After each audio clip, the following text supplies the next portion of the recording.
What's up, everybody? Welcome to another episode of KindaFunny Games Daily for Thursday, January 13th, 2022. I'm one of your hosts, Greg Miller, alongside Forbes 30 Under 30, a.k.a. the second best baby blues in San Francisco, a.k.a. the verified one at Tim Geddes. Let Tim host. How you doing, Greg? I'm excellent today, Tim. I want you to know that. I'm feeling it. I'm in the vibe. I'm in the flow. I tweeted Mm-hmm. about having a great day. You're going to have a great day. I'm going to have a great day. So many great days going around. A great day. Exactly. Flash drive. What? I showed a flash drive that I had in my hand. Oh, no, that's a piece of wood. That's a piece of wood, Greg. The way you did it, it's a death loop tchotchke. It's a flash drive. You see the focus of it of the camera kind of like blended it with your skin tone, and it's pretty skin tone color. So it just looked like your hand. And you I got this flash drive. Oh my goodness, Tim. Yeah. Can you believe this is in housekeeping, but let's do it here. Can you believe KindaFunny's Game of the Year? No, I can't. Ladies and gentlemen, once again. I explained this whole thing to Gia yesterday. I explained to her, I was like, look, we had one of, no, I'm going to say it. We had the best Gamescast we've ever made yesterday. It was fantastic content. Great team of people working on it. And like the way we did it, everything about it. No spoilers. Go check it out. Go check out the Gamescast, youtube.com/KindaFunnyGames. Yesterday was a special moment at KindaFunny. And I feel like we've been having those a lot recently, but it really kind of just crystallized everything of like, yo, we do some really dope shit.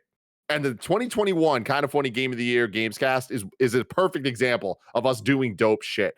And I love it for every single way, including the winner. I love how we got there. I love all the stuff. I am very surprised, but I think it's very well deserved at the end of the day. So fantastic stuff. You should go check it out.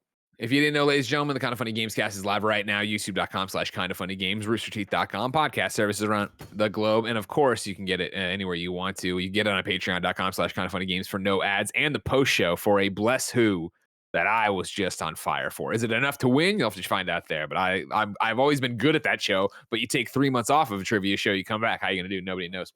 But of course, it's a huge episode. It's your usual Gamescast crew. But then we add in Mike. We add in Paris. We add in Janet. We have just Barrett. And then we gave Barrett quietly our top 10 lists of games for the year. He then gives them points, and then we go through and find out one and all as we go. And again, shout out to Barrett Courtney, the one, the only CEO Junior, who went through and made polished presentation graphics for each one of them, announcing which one it was. It was a fantastic episode. You all have to go check out. But enough about us promoting our stuff. Let's promote other things in the video game world. Like the big question, is the new Pokemon game going to be good? What games got a DICE award nomination, and so much more. We're going to go over it all because this is KindaFunny Games Daily. Each and every weekday on a variety of platforms, we run you through the nerdy video game news you need to know about. If you like that, be part of the show. Patreon.com/KindaFunnyGames, or you can write in to be on it. You could be a Patreon producer. You could get the show ad free. You could get the exclusive post show we do for every episode. You can watch the Gamescast. We record it live alongside a bunch of other cool stuff. There's a lot of stuff you get if you support us on Patreon.com/KindaFunnyGames. But if you have no bucks to toss our way, it's no big deal. For this show, you could be watching live on Twitch.tv/KindaFunnyGames. If you're watching live, you have a special job. Go to KindaFunny.com/you're wrong. Tell us what we screw up as we screw it up. Of course, if that's not your jam, you could get this show later. YouTube.com/KindaFunnyGames, RoosterTeeth.com, podcast services around the globe each and every weekday. Of course, you'd have to listen to the ads. Of course, you wouldn't be able to write in. Of course, you wouldn't be watching it live. Of course, you wouldn't get any of the benefits of Patreon. But you still get a damn good show. And if none of that sounds like a great way to support KindaFunny, why not use the creator code on the Epic Game Store, KindaFunny, all one word. Of course, if you're like, I don't use PC, I don't use the Epic Game Store. Maybe you play Fortnite. Maybe you play Rocket League. Maybe you play Fall Guys. Maybe you play the next thing, Epic will buy. You can use it on that on all platforms. Again, creator code KindaFunny for anything in the Epic Games Store. Housekeeping before we get going. Number one, ladies and gentlemen, can you believe it? Nick Scarpino is officially 55 years old. Go over to Nick_Scarpino on Twitter. Send him some sweet, nasty birthday love. Like I said, the Gamescast is up right now. You should check it out. And then tomorrow, a huge day for KindaFunny content, Tim. And I think You can get it live here on Twitch. You can get it later on stuff. Some of it's going up way later than that, but it's a bevy of content, Tim. Let me take this away, Greg, because there's a couple fun changes that I don't know how aware you are of, because you've been out. So there's, I won't lie to you. I wake up, I punch myself in the face, I do a pound of blow, and I just come down and talk. I don't know what's happening anywhere.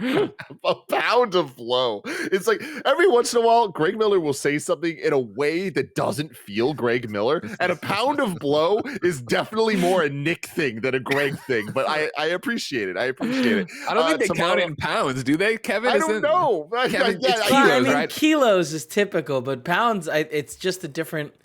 Like, I'm sure in America, no, they still do kilos. Yeah, I don't know. I'm watching Euphoria, so I'm all about drugs now. You know, gotcha. At least makes talking sense. about them does make sense.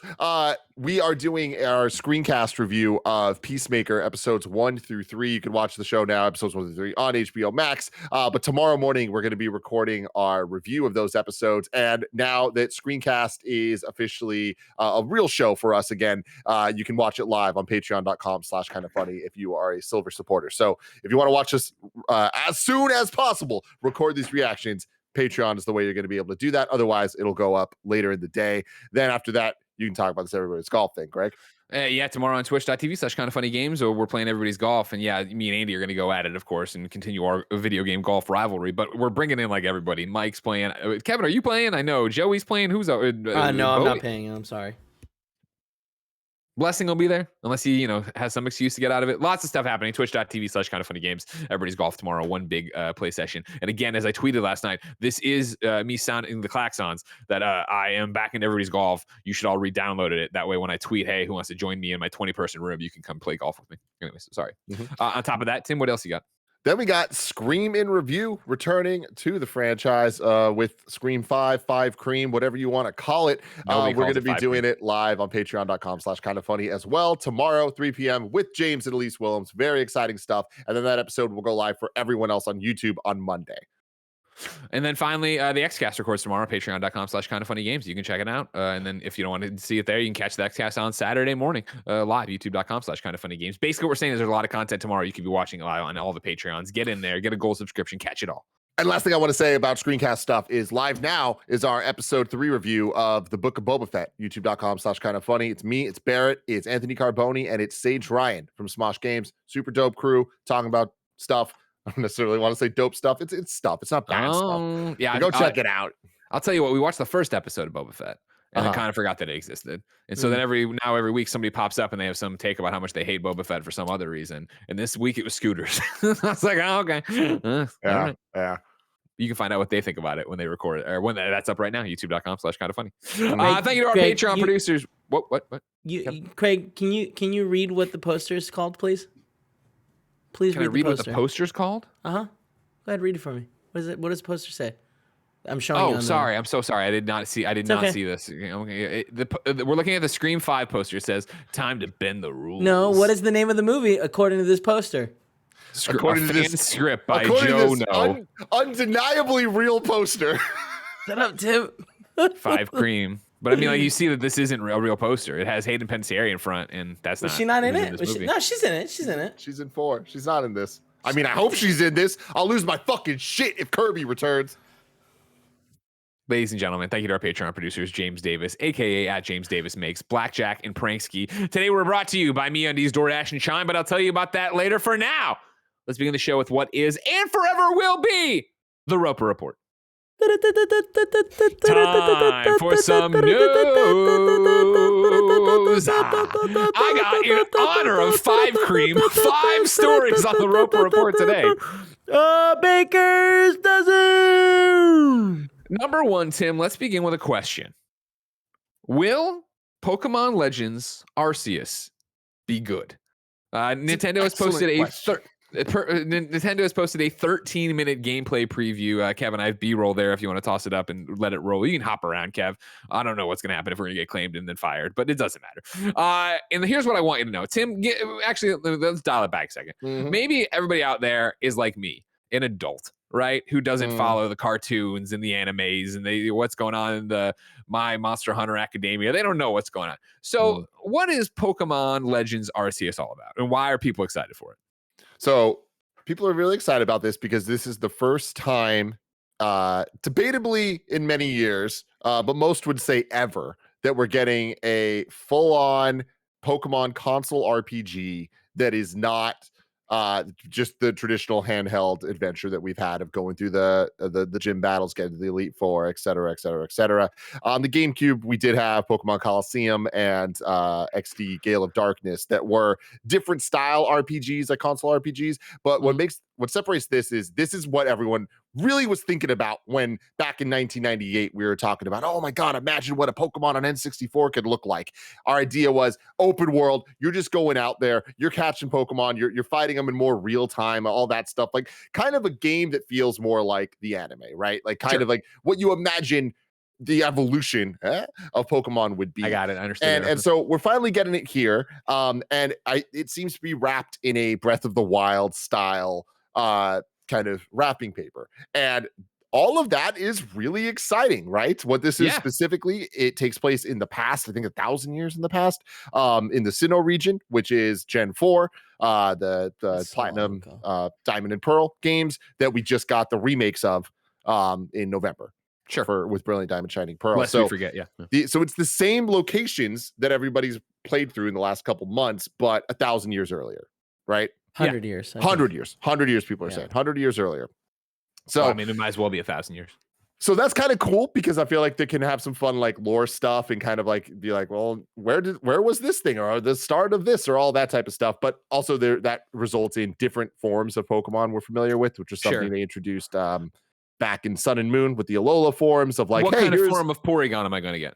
I don't know. We don't know. He actually didn't exist. He was made in a lab. So that is true. That is true. He wasn't existing then. Porygon, one of the very few man-made Pokemon. In the new thing of the multiverse, couldn't somebody? There's got to be a Doctor Strange like Pokemon. No, I think at this point he was an idea, maybe a drawing, a painting in a room. You're telling me Pikachu's never been brushing his teeth, farted weird, and opened up a time portal behind him? I don't believe it. See, here's the thing though, Greg. Pokemon doesn't evolve, ironically. Like over time, we're not hitting the multiverse saga in Pokemon for another 100 years. Okay.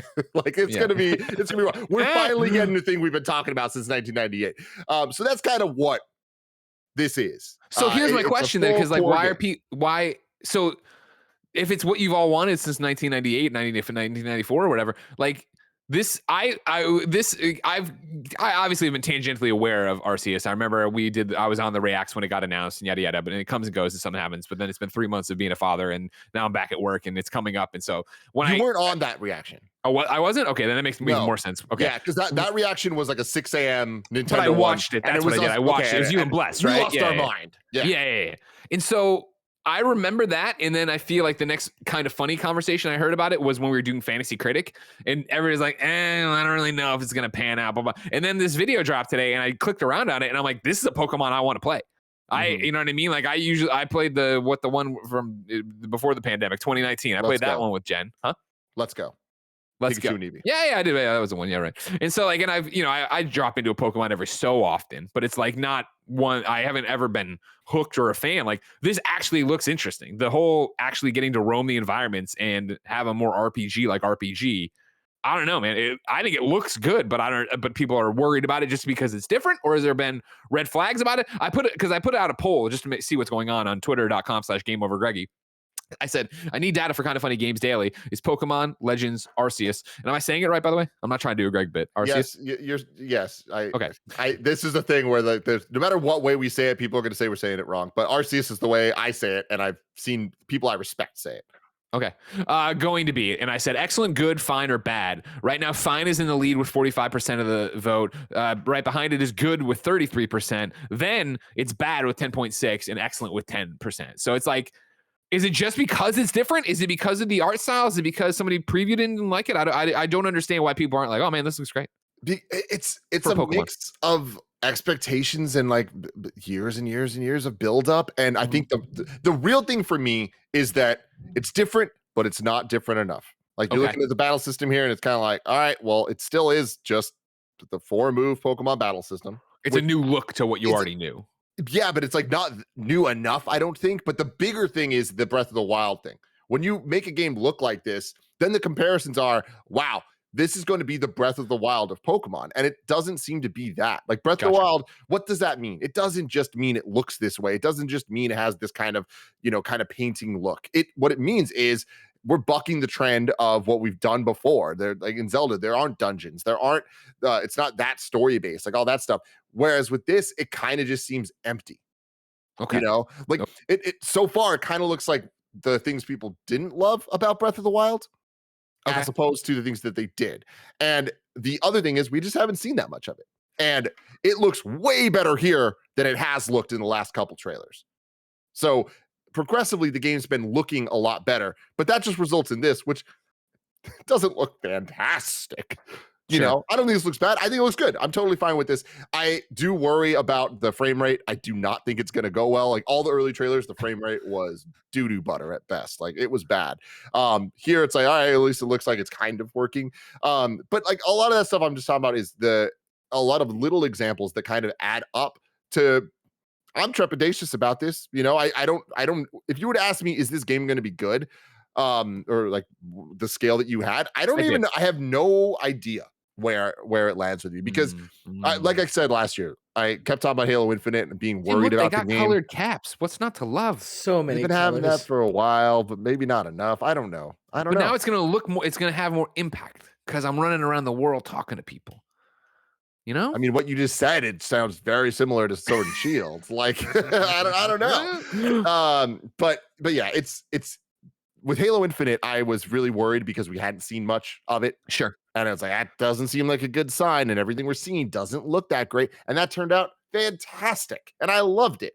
So I'm hoping we get that type of situation here where every single thing we see, it's like, we're not seeing a lot of this. And what we're seeing doesn't necessarily look great. And I hope it's amazing. I just don't believe it's going to be. And I think the biggest reason for that is in contrast to Halo Infinite, which we've heard about for many, many, many, many years. We heard about this for the first time like 8 months ago. So for a game that seems to be this big and ambitious, I can't believe it's a couple weeks away. That's what gives me the most worry, that it looks and it's being presented to us as if it's Breath of the Wild, but I really think it's just going to be it's going to more fall into, it's a Pokemon spinoff as opposed to this is the future of Pokemon. Gotcha. Okay. That makes sense to me. Why was this woman fighting this Pokemon with like rocks? That seems to be what. Out. I mean, does this guy look like he's going to go peacefully into a ball? No, you got to clobber him a bit. No, but like she was like right there. She's fighting him. There's no Pokemon involved. Kev, would you believe me that that's a Scyther evolution? Of course. Cleaver? It's very easy to see. But yeah, that's all part of the thing. But I mean, that goes back to like the anime shit, right, Kev? Where it's like catching the Pokemon wasn't necessarily always just battling. Yeah. It's like just weaken them, Ash throw balls would kick the shit out of fucking some Pokemon. I remember that. Poor little Squirtle, he didn't go willingly. I'm really excited about it. But yeah, it's one of those things where I kind of wish it was more than it seems to be. Like, sure, I understand that. Yeah, and the game's not out. Hopefully it's amazing, but like everything we're seeing doesn't make me believe it's going to be, especially like the people making it and everything. Like they haven't really proven they're ready for this. So this might be their big moment, but we'll see. And again, we won't have to wait long. Like January 28th, ladies and gentlemen, coming up January 28th, not far off for you to find out if Pokemon Legends Arceus is good. But I'm interested. That makes me more interested than the one that just came before it. Which one that just came out? Sword and Shield, Brilliant Diamond, Shining Brilliant Diamond. Like I was like, all right, I don't know. I feel like I've got my fill of it. That looked too samey to me. And again, I'm not a Pokemon fan by any stretch of the imagination. So like this one, I actually will look into and play.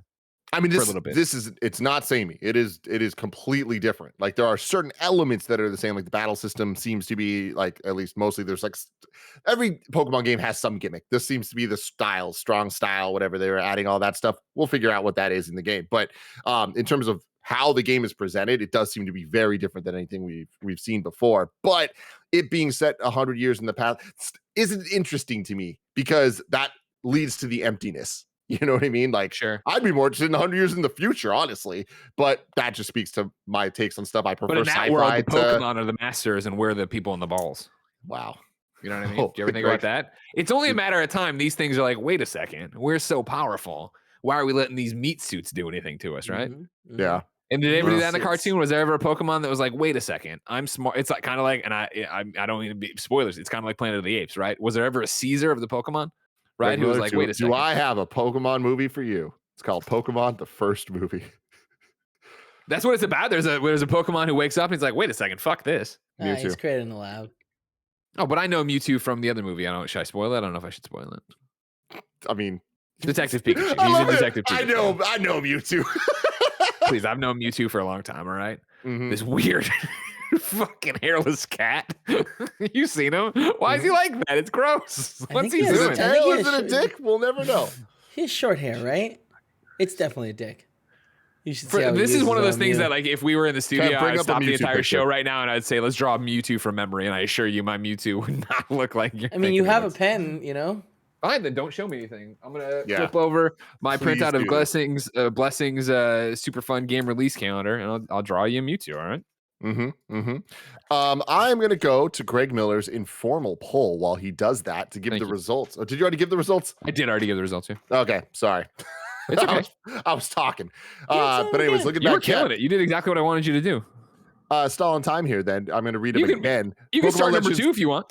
Well, It's real gonna quick, mess up I time just codes. That's gonna I just mess want to up go time with this. codes. So we got the 10% excellent, 33% good, 45% fine, and 10% bad. I feel like all that's fairly in line with my feelings and like how I think the sentiment of the public would land.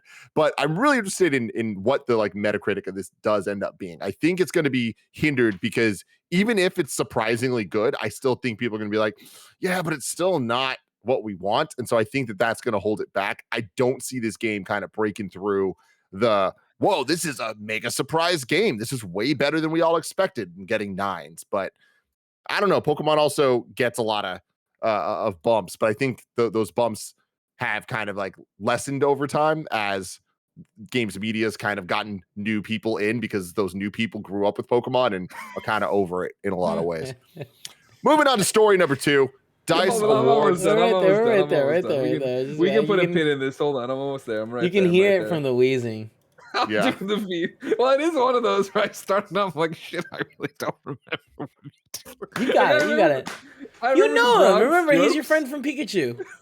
I'll never ever forget when Greg threw Diddy Kong, and it was terrifying. Oh, let me put a little bit of little shading in here monkey. because I don't want his belly You to don't get need to do distracted. shading. You don't need to do shading. I'll tell you right now. I'm really happy that I asked you to draw this. Oh man, yeah, Kev, good job. I knew today was going to be a good day for content, and I am delivering. Oh my god! Let me hit this. You button wake up so some you can days and hear. you feel it, ladies and gentlemen. You say the power of Satan's in me, and I'm gonna fucking crush it. Here we are. All right, you ready? This is what I think Mewtwo looks like.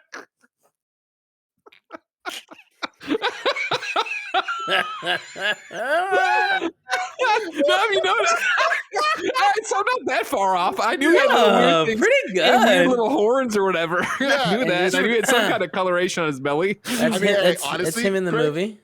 If you showed me that picture and you're like, No. who's that Pokemon? I would say it's Mewtwo. So you kind of nailed it there. Like, Now, what I'd like to do is that what I remember from Mewtwo, right? Of course, and he has that thing on his head, right? I remember him being more of a psychic kind of guy, right? And being like he kind is of a psychic type. Yeah. kind of telekinetic. That's why I gave him the little arms and the little just dangling legs because he doesn't use those muscles. He just uses his my mind, you know? God. No, that's the Wow, case. Because he flew. Excellent Remember, detail. like it's Detective Mhm. Pikachu. Remember, he's like, woo, he like flew Yeah, but over he there and did can shit. hop around. Like in the movie, Well, he's sure. got. I mean, those legs can Look, do he's something. got They're not beefy. just completely Look at- dead. they're He's got quads. He's got Yeah. quads. He's got Yeah. Triple H size quads there. Yeah. But Kev, Number go back to like the actual official art. I hate this picture. Yeah. So you see, is it a tail? Is it a dick? I don't know. I see what you mean. Yeah. Dicking out with Scarpino. Number 2 on the rope report, ladies and gentlemen. The Dice Awards have announced their nominations for the 2022 Dice Summit. I'll read from the beginning of it before we talk about some of the highlights of the awards. The Academy of Interactive Arts and Sciences, AIAS, is pleased to announce the nominees for its 25th annual Dice Awards, the video game industry's premier peer-juried awards show, co-hosted for the 6th year by Greg Miller and Jessica Chobot. Jessica Chobot's actually first in the press release, but for some reason I read my name. The winners will be revealed at a special 25th anniversary edition of the DICE Awards ceremony and live streamed by the official media partner IGN on February 24th at the Mandalay Bay Resort in Las Vegas as the culmination of the week-long industry gathering at the 2022 DICE Summit. 59 games released in 2021 received nominations. Ratchet & Clank Rift Apart leads the pack with 9 nominations, followed by Deathloop earning 8. Tying for 6 nominations each are Inscription and It Takes Two, with Returnal earning 5 nods, and Kena Bridge of Spirits and Resident Evil Village each taking 4. Finalists for 2021's Top Honor Game of the Year are Deathloop, Inscription, It Takes Two, Ratchet & Clank Rift Apart, and Returnal. Tim, first off, I'm back. They can't keep me out. You know what I mean? Oh, yeah. Congrats, Greg. Congrats. I mean, that's awesome. I love that it keeps happening, and you guys keep killing it. 6 years of it? I can't even. That sounds outrageous. That's nuts. I mean, I didn't know, and this just shows how little we've been talking. And I miss you, Greg, and I want to be friends again. But this morning I woke up and I saw your tweet about it. I'm like, oh shit, he's doing it again. 6 years. Whoa! Like we've been doing that. Like, I'm just trying to even think about 6 years ago, like where we were of you hosting DICE. Like that's such a different ass world, man. For sure, right? Because it would have been 2016 then, right? It would have been the first one. Because if the story goes is that what got me the awards hosting gig was Game Awards. My speech at 2015 when I won Trendy Gamer. That's because right. DICE reached out afterwards and was like, your speech kind of sums up what we want DICE Awards to be. Like if you're not aware, DICE is an industry summit where rather than like GDC, which is open to everybody. Well, that sounds weird, but like where everybody can buy a ticket, DICE is more like that's where Phil Spencer is there, and that's where Mark Cerny is there, and that's where all the heads come together to do industry roundtables to hopefully share information or learn things from guest speakers to then trickle that information back to their studios and their companies to try to change stuff or see what other cool people are doing. And so when they reached out, they were like, that's kind of what we want DICE Awards to morph into, is that something is more hosted by gamers, because before they had celebrities, and there's nothing wrong with that. I'm sure not to take away from former hosts who played games and are also just movie stars, but they were like, we want it to be more grassroots. Like we think of the actual DICE organization, that it is like a industry peer event rather than this thing. And the DICE Awards are all voted voted by the DICE members. So it always cracks me up when Untitled Goose Game wins Game of the Year, and the Twitch chat is like, what a bunch of fucking idiots and like the idiots who voted on these are the people who made your favorite games. Like these are the people who make the video games you love voting on it. It's not us chuckleheads coming in and saying anything. It's only what's going on there. I digress. Yeah, it's crazy that it's been 6 years. I can't wait to do it again. But more importantly, let's talk about the nominations. First off, we already did Game of the Year here. Deathloop, Inscription, It Takes Two, Ratchet & Clank, and Returnal. Again, no spoilers for maybe what did or didn't make our kind of funny Game of the Year show that's up right now as a Gamescast. But does this list surprise you, Tim? No, I mean, look, we keep talking about this as more and more lists are coming out. And, now being halfway through January, I think most outlets have put their awards out, and I just love how varied everything is. I don't think we've ever seen a year with this much diversity in terms of the actual Game of the Year winner. Like going to a Best Buy in a couple of years, there probably won't be physical games anymore, but if there were, there'd be like the most Game of the Year editions imaginable. For sure. Like everyone always kind of stretched the definition of that, but like now it'd be like, wow, every single game is a nominee at some point, because there's just so much variation from AAA to indie, from exclusive to third party. Like everything like has a equal chance in a year that didn't have the big ones, right? And that's totally fine and great, honestly, because I think it kind of forces people to branch out a bit. Sure. And on top of that, it's like it was just such a quality year. Like there was such a good pace of games that came out throughout the year that I kind of feel like everybody had something to be really stoked about multiple times in the year. So that results in, I think, a lot of interesting conversations and decisions when it comes down to when there has to be one. There's only one winner. But even then, I think the conversation gets like dicey when you start talking about the nominees, because people are always upset. How did Returnal not make this? How did Kena not make that? Like people are passionate about games like on every level. Even when we're talking about 7 nominees, there are still things that aren't going to make the cut, because that's just how many quality games could make people feel deserve to win these categories. So great year of games. I just love seeing how much difference there is. I love that It Takes Two won at the Game Awards, and that Forza Horizon won at IGN, and that whatever one for us did for us. Go check it out. YouTube.com/KindaFunny. It's like, it's just very cool. The Deathloop for GameSpot. Like all of these games are getting the one from so many people. And I wonder So- what that's going to mean for DICE. Exactly. You steal the words from my mouth. What I want you to do right now is predict what will win DICE Game of the Year for 2021, 2022's DICE, but for 2021's games, right? And again, Deathloop, Inscription, It Takes Two, Ratchet and Clank, and Returnal. Remember, again, as I know I'm saying this for the audience more than you, Tim, that this is what's voted on by DICE members, who are the people who are, of course, the developers who make your games. And so with that, I think it's going to be just Inscription or Returnal. And if I had to choose one, I think I'd go Inscription. Oh man. See, I am with you in your line of thinking. I would also put It Takes Two into the conversation, right? Because I think when you start talking about developers, we're talking about game design more than we talk about game design. Or not we, but you know, the royal we as gamers, whatever. And so I honestly think I would say Returnal falls away and it becomes a race between Inscription and It Takes Two. And then I think it becomes the somewhat problematic that Inscription came out later in the year. You know what I mean? Like I feel like when you come out, it came out in October. I still haven't played Inscription. You know, Andy's always on me. I'm actually gonna buy it and hopefully start it this week. Now that we've got a new schedule that allows time to play games. And it's that weird thing of how many people have played Inscription. Is it enough juice behind it? But I still think even that saying that. I don't want to take away from how great It Takes Two is. You know what I mean? I talk about It Takes Two all the time and the quality of gameplay when it won Game Awards, right? Like I was able to talk about that. I think that might stand out to people too. And the fact that, you know, Hazelight, some would say did it again, but definitely did it in a way that outpaced any other stuff before of making a co-op game fun, right? Making this co-op game that wasn't annoying to play with somebody else or it felt like a side mode. Like that's how you play this game and it works from start to finish. So I want to have a little fun here, Greg. I want to have some fun. The DICE Awards Wikipedia page to look at previous year's Game of the Year winner because I want to see if there's any type of pattern. How many times am I mentioned on it? On this, Control F, Greg. Okay, Greg. Just Greg. It'll be easier to find that way. In case they put like Greg Trending Gamer Miller or Greg 6-time host of the DICE Awards Miller. You know, there are 7 mentions of Greg. 4 of them are you. Yeah, that's right. Goddamn. Oh. Good job, Greg. They talk about my good jokes. Remember that E3 joke I made, and then they banned me from E3, and then I hosted E3. It's fucked up. It is fucked up.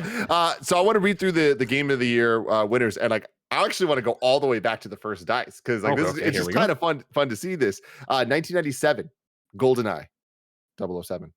98, Ocarina of Time. 99, The Sims. 2000, Diablo 2. 2001, Halo Combat Evolved. 2002, Battlefield 1942. 2003, Call of Duty 1. 2004, Half-Life 2. 2005, God of War. 2006, Gears of War. 2007, Call of Duty 4, Modern Warfare. So far, it's like that is such a good example of video games. Right? Wow. What an insult you're about to make to Little Big Planet. You cut it off right there to then be like, these are video games. And then 2008, Little Big Planet. 2009, Uncharted 2. 2010, Mass Effect 2. 2011, Elder Scrolls 5 Skyrim. 2012, Journey. 2013, Last of Us. 2014, Dragon Age Inquisition. 2015, Fallout 4.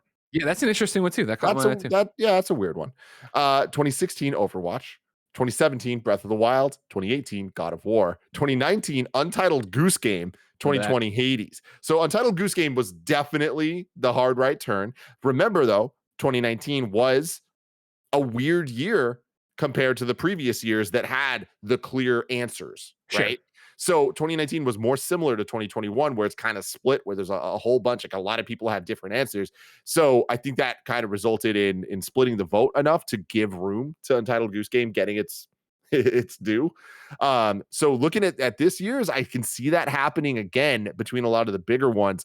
I don't know if It Takes Two has the pull in the way you're talking about. So I still think it's between Returnal and Inscription with that, because I think that everything you said about It Takes Two from a game design perspective, I think more people would fight for Returnal because from a pure gameplay, it did the thing, and it did the thing very well. That's true. And it pushed tech forward and did all the PS5 stuff and all that, you know.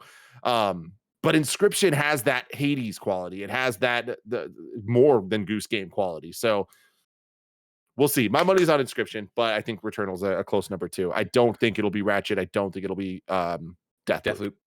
Yeah, I'm with you on that. again, 2 great games, not taken away from them, but I think this is a 3-horse race over here, and maybe to your point, a 2-point horror. But Inscription will be the one to watch. Inscription, I think, has a lot of people at the other outlets, people like Andy on our outlet, right, that are banging the drum for it, but is it enough to move the needle for everybody else? Yeah, go for it. Inscription did get Polygons, I want to say, Game of the Year. And not that matters. But well, it matters that, to the argument we're making that people are loving that game. Oh, yeah, no. So what I'm saying, though, is I was going to make an argument for Returnal. As far as I know, Returnal hasn't won anyone's big Game of the Year. And I just love that nobody's shared Game of the Year so far from the big guys. What did Game Informer give? I don't know. Psychonauts? Did they give Psychonauts? Somebody gave Psychonauts. I think they did. Tim's looking up Game Informer. I'm looking it up. While you do that, here's some other highlights that I have out here, right? Outstanding achievement in character for the DICE Awards. Deathloop's Colt, Kana from Kana, Life is Strange True Colors, Alex Chen, that's the winner. Everybody vote for. Ratchet and Clank, Rift Apart, Rivet, and then Resident Evil Village Lady Demestra. Game Informer gave it to Halo Infinite. So it's like, this is nuts, man. You know what? Wow. I'm with Returnal. I'm with the Returnal, man. Let's give everyone the Game of the Year award this year. All right, let's see what happens. From there on, outstanding achievement in original musical composition, Deathloop, It Takes Two, Kena Bridge of Spirits, Psychonauts 2, Returnal. I was surprised not to see the game you love pop up on this. Artful Escape? Yeah, exactly. Yeah, Artful Escape, I think, will go down in history as one of the things that I'm like, I just don't understand why I see something in it that seems like nobody else does. Not nobody, but like the general populace doesn't. It is a hot or cold thing, as you talked about in the review, right? Well, I mean, I didn't say that. I'm shocked at that. Like I don't see it that way. So it's weird. Like shout out to Gary Whitta. He gets it. But yeah, it's just it's funny to me. I love that game, and I think everyone should give it a shot. But I mean, maybe I'm wrong. Like maybe everyone shouldn't. Well, you give it a shot to see if you like it, right? It was Game Pass. Is it still Game Pass? It is Game Pass. Yeah, I was okay. You're fine then. Mm-hmm. Outstanding achievement story before your eyes, getting love here. Inscription, Marvel's Guardians of the Galaxy, Psychonauts 2, and The Forgotten City. A nice diverse group there that I know are all fan favorites. People behind those, like Janet behind Before Your Eyes, Blessing behind Forgotten City, you behind Guardians, Barrett behind Psychonauts, Andy behind Inscription. Like it's nice to see them get some flowers here on the stage, right? Action game of the year. I found the last one here interesting. Deathloop, Halo Infinite, Metroid Dread, Returnal, and then the Ascent. Ascent is one of those ones that I felt like came and maybe under-delivered. Well, definitely for me, under-delivered on my expectations. It seemed like that was kind of the vibe everywhere, but interesting to see it get included here. Adventure game of the year, Death's Door, It Takes Two, Guardians of the Galaxy, Psychonauts 2, Resident Evil Village. Family game of the year, Animal Crossing, New Horizons, Happy Home Paradise, Cozy Grove, Mario Party Superstars, Ratchet & Clank Rift Apart, WarioWare. Get it together, man. Outstanding achievement for independent game, Death's Door, Inscription, Loop Hero, Sable, Unpacking. Nice to see Unpacking get a nod here too. Loop Hero gets some nods there. And then as we already said, game of the year, Deathloop, Inscription, It Takes Two, Ratchet & Clank, Rift Apart, and Returnal. Ladies and gentlemen, you can find out who takes home the honor February 24th, IGN.com, IGN streaming platforms. It'll be the DICE Awards for 2022, hosted by myself and the one, the only, Jessica Chobot. Very cool. Tim, I can't wait to see what Jessica's been up to at the DICE Awards. I can't wait to see what I've been up to. But if you want to know what I was up to way quicker than anybody else, you go to patreon.com/KindaFunnyGames, where, of course, you can write in to be part of the show. You can get the post shows we do. You can watch most of the shows live as we record them. And, of course, you can get this very episode of Kinda Funny Games Daily ad-free, like every episode of Kinda Funny Games Daily, the Gamescast, PS I Love You, and Xcast. But guess what, Jack? You didn't go to patreon.com/KindaFunnyGames. So let's have a word from our sponsor. Relationships aren't perfect, and MeUndies is celebrating our imperfectly perfect matches with their new Valentine's Day collection. I don't have to read the ad anymore. I can just tell you I'm wearing MeUndies, ladies and gentlemen. Always have been, always will. Not always, I guess. But what happened is I had a bunch of underwear I didn't like that much, and then I tried a couple pairs of MeUndies, and I was like, these are amazing, and I ordered a whole bunch of MeUndies, and now it's all I wear, and I am due for more. Maybe I'll do it here. Back to the ad. Gifting underwear for Valentine's Day? Wow, real groundbreaking. Express your one-of-a-kind relationship when you match your bottom half to your better half in fun limited edition prints. And if you're single, don't worry, you can mingle in matching pairs with your friends or even get dog hoodies and buddy bands to match your four-legged pal. MeUndies has a great offer for our listeners. For a limited time only, get 25% off your first order of matching pairs for Valentine's Day. And as a first-time purchaser, you can also get 15% off and free shipping right now to your door. To get 25% off matching pairs, 15% off your first order, free shipping, and a 100% satisfaction guarantee, go to MeUndies.com/KindaFunny. That's MeUndies.com/KindaFunny. Guess what I use all the time, ladies and gentlemen? DoorDash. That's right. I come down here, I record the shows, I come upstairs, Jen's taking care of our newborn, is a 3-month-old, our 3-month-old, and guess what? We're both too tired to make food, so we order on DoorDash. We do it all the time, and you should too. You've got back-to-back meetings, errands to run, and chores to take care of. What's the secret to clearing your to-do list? A little help from DoorDash. Along with the restaurants you love, you can now get groceries and other essential items delivered to your door with DoorDash. Get drinks, snacks, and other household items in under an hour. With over 300,000 partners, you can support your neighborhood go-tos. Choose from your favorite national chains like Popeyes, Chipotle, and Cheesecake Factory. For a limited time, our listeners can get 25% off and 0 delivery fees on their first order of $15 or more when they download the DoorDash app and enter the code GAMES2021. That's 25% off, up to a $10 value, and 0 delivery fees on your first order when you download the DoorDash app in the App Store and enter the code GAMES2021. Don't forget, that code is GAMES2021 for 25% off your first order with DoorDash, subject to change. Terms apply. Kick off 2022 with a better checking account with no monthly fees, no overdraft fees, no foreign transaction fees, and no service fees. Get all that and then some with Chime, an award-winning app and debit card. They've also got over 60,000 fee-free in-network ATMs all over the place, like at most Walgreens, 7-Elevens, or CVS's. You can access your money when you need it, where you need it. Make sure you make the first good decision of the new year and join over 10 million people using Chime. Sign up takes only 2 minutes and doesn't affect your credit score. Get started at chime.com/KFgames. That's chime.com/KFgames. Banking services provided by and debit card issued by Bancorp Bank or Stride Bank NA, members FDIC. Get fee-free transactions at a Money Pass ATM in a 7-Eleven location and at any Allpoint or Visa Plus Alliance ATM. Otherwise, out-of-network ATM withdrawal fees may apply. Sometimes pay anyone instant transfers can be delayed. The recipient must use a valid debit card or be a Chime member to claim funds. Boop, boop. We're back. Number 3 on the Roper Report, ladies and gentlemen. We have Hitman 3's Year 2 content revealed. I'm going to read right from an IO interactive press release I got. The bullet points go like this. Elusive Target Arcade, a brand new game mode that takes the elusive target concept to the next level, mixes up the formula, introduces new challenges and unlockable rewards. I should say, sorry, these are coming between January 20th right now and then the end of the year. So if they don't have a date, I think it's all out or floating around like that. But kindafunny.com/wrong if I screw this up. Freelancer mode, arriving in spring 2022, Freelancer is a brand new way to play Hitman 3 that introduces roguelike elements, strategic planning, and customizable safe house. Hitman 3 VR on PC. Hitman VR comes to PC on January 20th, and the entire world of Assassination Trilogy is fully supported. Here's something interesting. Hitman Trilogy Collection is also coming to Gamepass. The Hitman Trilogy will be available digitally as a single package on January 20th for PS4, PS5, Xbox One, Series XS, Epic Games Store, use the creator code KindaFunny, Steam, Xbox Game Pass, PC Game Pass, and Game Pass Ultimate. Whew. So Tim, cool. We'll double back to it a second. Yeah. New technology on PC. Later in 2022, improvements to Hitman 3's impressive technology will include ray tracing, which will create better shadows, reflections, and maps. IO Interactive will also be implementing VRS, variable rate shading, to boost PC performance. And in partnership with Intel, IOI will be one of the first development studios in the world to implement XESS technology. Then Hitman 3 on Steam. As highlighted above, Hitman 3 arrives on Steam to coincide with the start of Year 2 and will have full support for PC VR from day one. Plus, all of the technical improvements mentioned earlier, such as ray tracing, XESS, and variable rate shading when they become available. And then new map details to be revealed. More details about this new map, which is codenamed Rocky, will be revealed during Year 2, this whole Year 2 thing. Whew. Tim. Whew.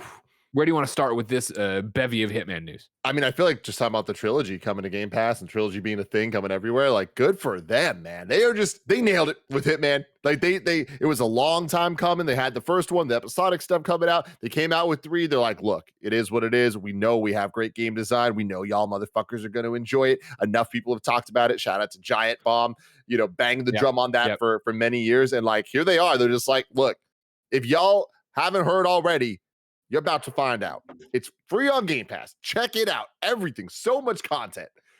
Dhruvenator follows up on patreon.com/KindaFunnyGames and says, so early this year, last week, when Greg said this might be the best Game Pass month, I thought, okay, I see where he's coming from. It's a great month, but is it really the best? Since then, let me repeat, since that episode, Xbox has announced Rainbow Six Extraction, day one, Hitman 3 Trilogy, bundle, day one, and more to come next Tuesday. Nobody Saves the World, Paparazzi, Windjammers 2 were all not included on the first batch of the month. So my question again, is January truly shaping up to be the best month in Game Pass history? And secondly, could this be the new norm going forward? What's the big game that will drop in February? Dying Light, Elden Ring, LOL. Thanks all, Dhruvenator. Tim, you want to sit here and tell me that I'm right, that this is the best month in Game Pass history? I'll allow it. I mean, it's a great month for sure in terms of variety and in terms of a bunch of games. I just think that like with Game Pass at this point, every month's the best month. Like they're just really delivering at least the last couple months, right? Like when we're talking to me with what I'm looking for in games, I want that big, holy crap, I can't believe this is on Game Pass thing. And like we got Forza and Halo in like the same month. So it's like, that's kind of cheating. You know what I mean? Yeah, of course. And then as I pointed out, like I think my argument evolved into the month thing, but I was saying at the time the best drop, but then obviously the Mike counters with the Bethesda drop, which of course bringing every Bethesda game is kind of like unfair. But and then, so that's the thing. So for the sake of discussion and conversation, I think you are right. This is an insane month that is unprecedented in terms of what it's bringing to Game Pass, which is crazy to say because I do feel like every couple months say that, there's something new happening. Like Game Pass just continues to be like, to say it's the greatest value in gaming, which was like, you know, the meme of last year, remains true. But I think it's kind of turning into something else at this point where it's like, okay, it's not just the best value, like it is just the best thing in video games, period. Like it's just going to continue to be more and more of what video games are and can be. And I just love that we are now at this point where asking, oh, is it going to come to Game Pass? Isn't a crazy question. It's like a legit, is Dying Light going to come to Game Pass? I don't think it is, but if it did, launch day, no. By the end of its life cycle, probably. Oh yeah, end of life cycle for sure. Like that's the thing is, I'm talking about launch day. I don't think it's that crazy of a question. Well, I mean, if you want to get fucking crazy, then throw Elden Ring in there. Absolutely, yeah. I mean, that would be insane. It would be, and I totally can imagine them doing it. I don't expect them to, but if they announced it, it would just be like, it would just be another headline on Kind of Funny Games Daily. It wouldn't be a earth-shattering thing, you know? Sure. And that's because Game Pass has built this. I mean, the closest thing I can compare Game Pass to is the MCU. Take that for what it's worth. They've just earned our trust. They've earned us that we expect it to be good. So when it's not good, we're like, that's fucking weird. That's a great place to be. And it's rare we're there with video games. I think Sony on the other side is in the same conversation in terms of exclusives, where we expect them to be amazing. So when they're just really good, we're like, oh, that's weird. All right, yeah, cool. Move on, I guess. I'm fascinated to see how Game Pass continues to evolve. I think, of course, getting the Hitman Trilogy collection is a great move. Obviously, people love Hitman, and like, you know, that's what we've talked at length about at Hitman 3's launch. Was that the coming out party to get people excited and involved with that? And it seemed like people who bought Hitman 3, I remember, were going back and playing the old games and getting into it. And so, to see it on Game Pass now, I think is going to open up to a brand new group. And then let alone the fact that IO Interactive's supporting it the way they're supporting it. Hats off to them. Hats off to Game Pass. Yeah, absolutely. Tim, number 4 on the Roper Report. Xbox Ones are no longer being made. This is Tom Warren over at The Verge. Microsoft has stopped manufacturing all Xbox One consoles. The software giant originally discounted the Xbox One X and digital Xbox One S ahead of the Xbox Series X launch, then quietly stopped manufacturing the Xbox One S at the end of 2020, leaving retailers to sell out their remaining stock. Quote, to focus on the production of Xbox Series S/S, we stopped production for all Xbox One consoles by the end of 2020, says Cindy Walker, Senior Director of Xbox Console Product Marketing, in a statement to The Verge.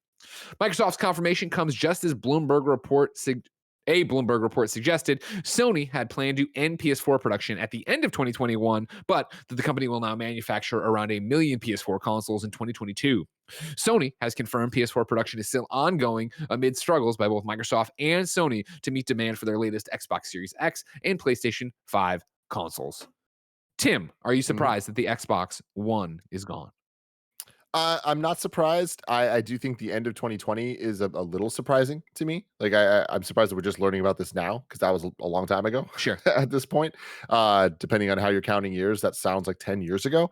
But yeah, it's not a big surprise because of the way that Xbox have been kind of pushing their ethos of who they are and what they are, which is to lead into the last story or lead back to, you know what I'm saying? Game Pass, right? It's like it's more of an ecosystem than it is about these consoles in particular. And I think that they kind of just want to get everybody over to the more powerful systems because the games just run better there, even though they ran on the Xbox One as well. So I think there's less of a necessity for them to rely on making sure everyone has the latest and greatest because there's just options out there. So I think that they're kind of like, because of how they've had their strategy so far, they're at a point that they're years into the next gen. So they're kind of like, we're really focusing on Game Pass. People are playing our games wherever they're playing them, whether it's PC or their various Xbox consoles. When they want an X, when they want an S, cool. They'll get them, and then we'll keep them as Xbox customers because of Game Pass, which is a different strategy to where PlayStation's at, right? For sure. They're going to continue putting out the PS4s because their entire thing's based on these exclusives that so far we're still at that point where their exclusives are exclusive to PlayStation, meaning PS4 and 5, not just to PS5. For the most part, we had Ratchet, we had some exceptions to the rule, but with Horizon coming out next month, PS4, PS5. Right, they are still pushing this, and that is entirely because of not just supply, but because of the fact that there are 100+ million PS4s out there that they are caring about equally, if not more, than the PS5. Whereas Xbox just cared about Xbox. They care about the ecosystem, right? Yeah, that's why I found this news not surprising. It's again, to your point of like, it's interesting we're just hearing about it, that's happening. But again, it's just seamless the way they had of Xbox One X and Xbox One X and Xbox One S stock was out there, right? And then when they launched the Series S and the Series X, sure, the X is hampered by the chip shortage. But I forget if it was on kind of funny games. I guess you're wrong, me on my own memory. If it was on Games Daily or if it was on the predictions episode that was the Xcast, where I asked about console availability, where of course you can't find a PS5, you can't find a Series X for the most part. What were you seeing? And everybody who wrote in live was like, oh, I found S's are out. I can find an S on the store shelves. And I was like, I think I've seen it too, but it's harder to find an X, even though plenty of people wrote in saying I got X's in my thing, but nobody had PS5s. And so I think that, like, again, Xbox just did it well of, we're moving over to this new thing. You don't need to have it, but we're phasing out the old thing because now there's this what would have been a mid-tier thing that can just be the lower end now, but is way better than what would have been the lowest end Xbox One X. So it makes sense. It doesn't surprise me. And I mean, they lucked out right on the shortage of chips only really affecting the X, or the semiconductors, I should say, I guess, only affecting S's or X's. But yeah. Anecdotally for me, I mean, I go to Best Buys and Targets a lot and stuff because I buy physical Blu-rays and shit. So like there's oftentimes I have to go to multiple stores to get what I'm looking for because I'm particular. And because of that, I always check out the game section, even though I'm not going to buy anything. Like I don't need, like I always have what I need, and if I'm buying anything, I'm buying it on Amazon. Like I haven't pre-ordered them already, but I like to go and just kind of see what's up. And definitely, just anecdotally, I've seen S's pretty frequently. Every once in a while, I'll see an X. Anytime I've seen a PlayStation 5, there is an argument happening. Like every single time, there's multiple people that are like, "I was here first, man. It's mine. Like I'm trying to buy it." Like it's always a thing. So yeah, it's interesting where we're at. Xbox has done so good, like you were just brought up with the PS4 to PS5, right? Of the fact that like Xbox is just an ecosystem.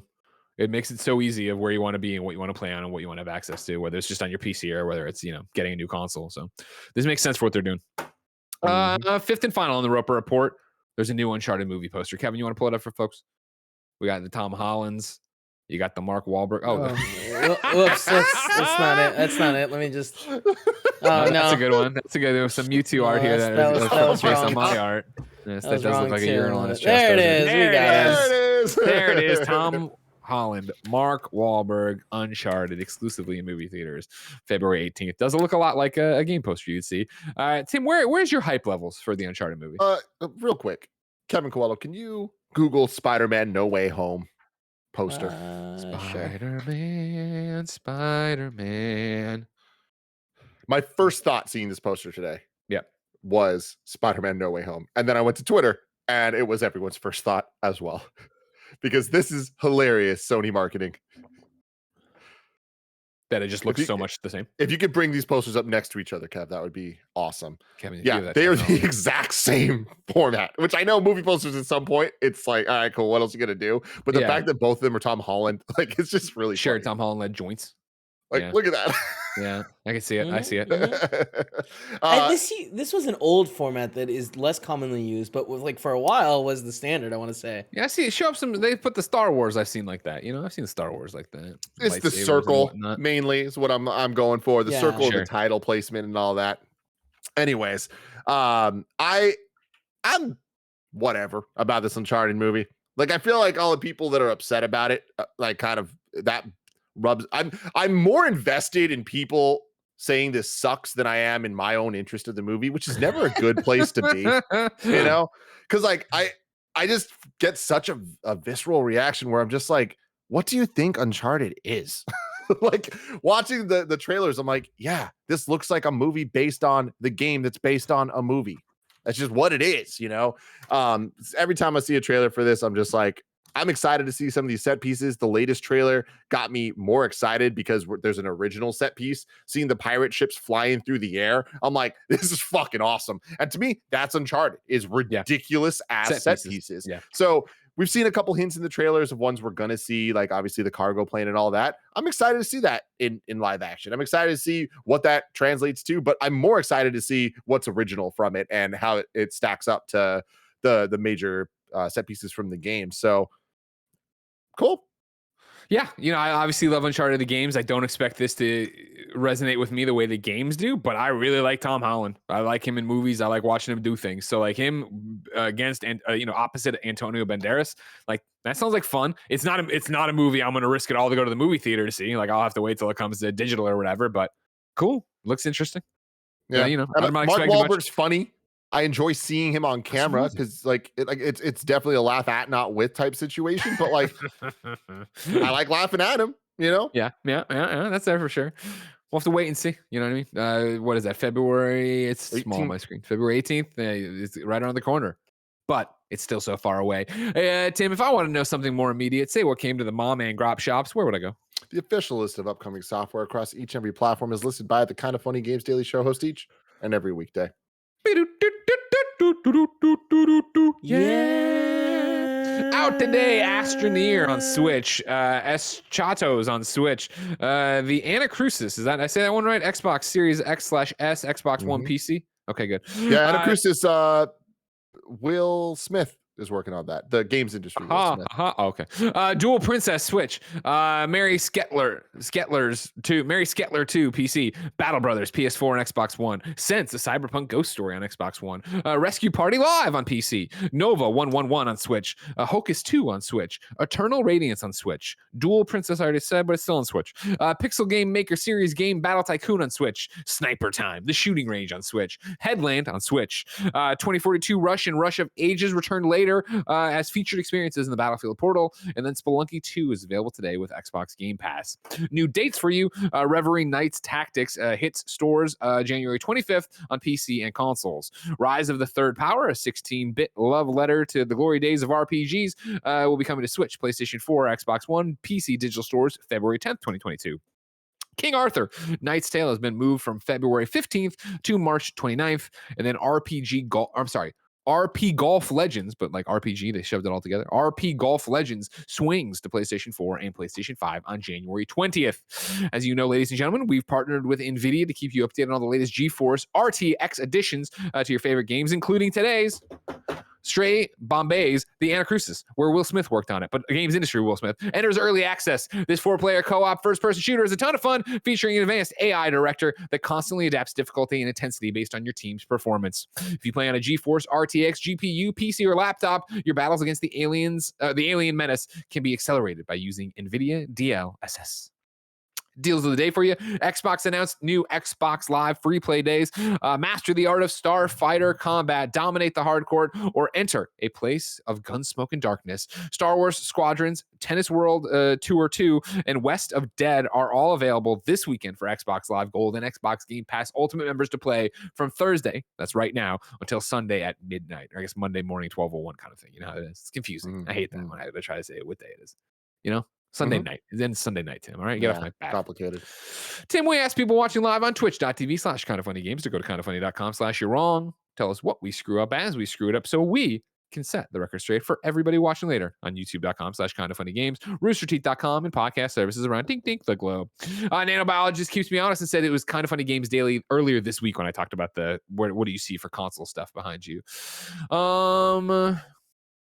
Carlos Jacobson says, I miss news here. Looks like a free-to-play battle royale for My Hero Academia got announced.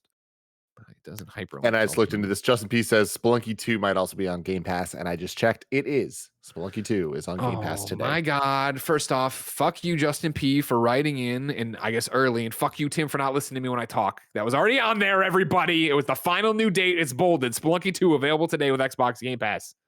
I don't even do it because usually that would be underneath the deals of the day that when I would announce what came to Game Pass when I said that this was the best month for Game Pass. All right. Best month. I bit my tongue eating my oatmeal. Yo, did you watch 8-Bit Christmas? No. I had it on the thing, and every time I mentioned it, Jen didn't really warm up to it, and her friend Allie liked it, and that got it close, but we never moved the needle. And if you remember, that was a book I interviewed the guy on Up at Noon about. I do not remember that. I saw you tweeting about something around that, and I was like, huh. I was trying to place it, and I had no memory of that at all. But what a joy that movie was. I am utterly shocked, and y'all should watch it. Jen's gonna enjoy it. It's an enjoyable. Well, it's not a Christmas movie. I'll watch it. Doesn't matter. It's fine. Yeah, you could wait, but I think it's just a fun watch, regardless.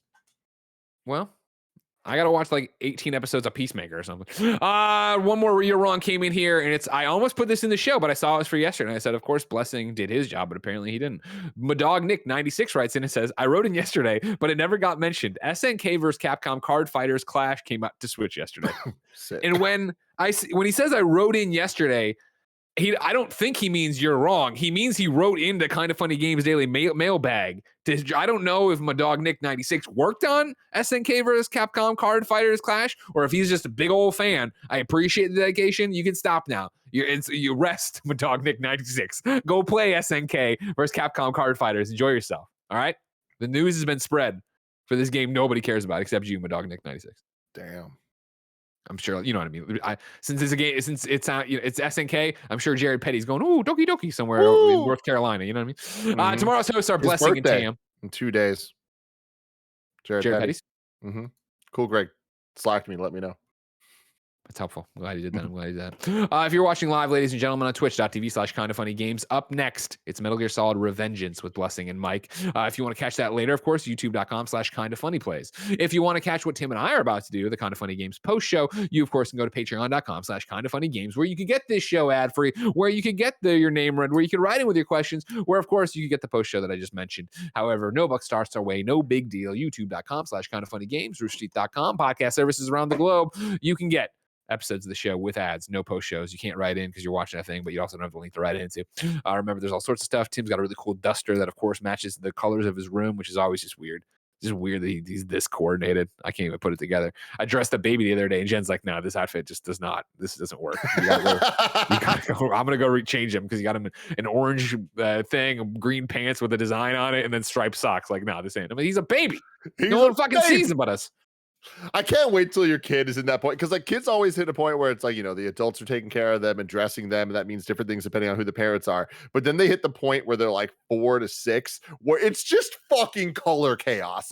When these kids have thoughts to themselves, sure, all the time we'll see kids just walking across the street with their parents, and you look at them and they're just an explosion of glitter and sparkles sometimes, and stripes and patterns. It's amazing. I wish I was a kid. You were once. I was once. Ladies and gentlemen, until next time, it's been our pleasure to serve you.